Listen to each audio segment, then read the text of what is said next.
Rajkot Morbi highway પર આવેલા અનેક પેટ્રોલ પંપોમાં ડીઝલની ભારે અછત સર્જાઈ છે અને વાહન ચાલકો તેમજ મુસાફરો ભારે મુશ્કેલીમાં મુકાયા છે।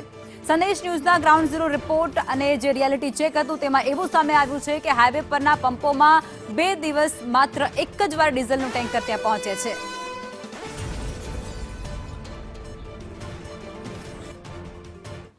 અને આ જ મુદ્દે સંવાદદાતા મયુર સોની અમારી સાથે લાઈવ જોડાઈ ચૂક્યા છે, તેમની પાસેથી વધુ વિગતો મેળવવી છે। મયુર, અત્યારે સ્થિતિ કંઈક એવી થઈ ચૂકી છે કે તમામ ખેતીકામ પડતા મૂકી અને ખેડૂતોને વહેલી સવારથી કતારમાં ઊભી જવું પડે છે। માત્ર ખેડૂતો જ નહીં, મુસાફરો પણ પરેશાન છે।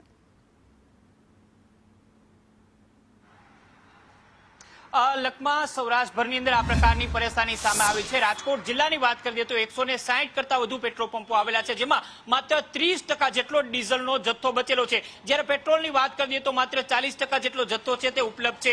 શહેરના પેટ્રોલ પંપની અંદર સ્થિતિ છે તે થોડી સુધરેલી જોવા મળી છે, પરંતુ સૌથી વધારે ખરાબ સ્થિતિ છે એ હાઈવે ઉપરના પેટ્રોલ પંપની, જે ખાસ કરીને ડિસ્ટ્રિક્ટની અંદર જે પેટ્રોલ પંપો છે તેની અંદર ડીઝલ છે, નો ડીઝલના પાટિયા દરેક પેટ્રોલ પંપ પર લાગી ગયા છે। 2-3 દિવસે એક ડીઝલનું ટેન્કર છે પેટ્રોલ પંપની અંદર આવે છે અને તેના કારણે ડીઝલ ભરાવીને ચાલતા વાહનો છે તેમને ખાસ એવી મુશ્કેલીનો સામનો કરવો પડે છે। ખાસ કરીને કોમર્શિયલ વાહનો, ટ્રક સહિતના વાહનો છે તેની અંદર ડીઝલ ન હોવાના કારણે અનેક ટ્રકો છે એ ગ્રાઉન્ડેડ થઈ ગયા છે। એટલું જ નહીં, ટ્રાન્સપોર્ટરો છે તેમના માટે પણ મુશ્કેલીનો સમય હોય એ પ્રકારની સ્થિતિ સર્જાઈ છે। રાજકોટ મોરબી હાઈવે ઉપર લગભગ 10 પેટ્રોલ પંપની અંદર સ્થિતિ શું છે તેનું રિયાલિટી ચેક સંદેશ ન્યૂઝ દ્વારા કરવામાં આવ્યું હતું। તેમાંથી 8 પેટ્રોલ પંપ છે તેની અંદર ડીઝલનો જથ્થો જ ખૂટી ગયો હતો।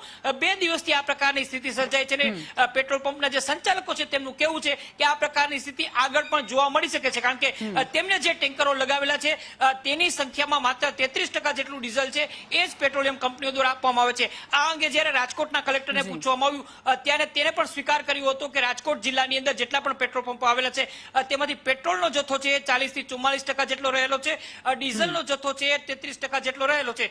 તેમણે સ્વીકાર્યું કે ડીઝલની શોર્ટેજ છે અને તેને લઈને તેમને પેટ્રોલિયમ કંપનીના અધિકારીઓ છે તેમને જાણ કરી અને આવનારા સમયમાં પણ આવી કટોકટી રહે તેવા એંધાણ પણ અત્યારે વર્તાઈ રહ્યા છે। મયુર, આપ જોડાયા તે બદલ આભાર।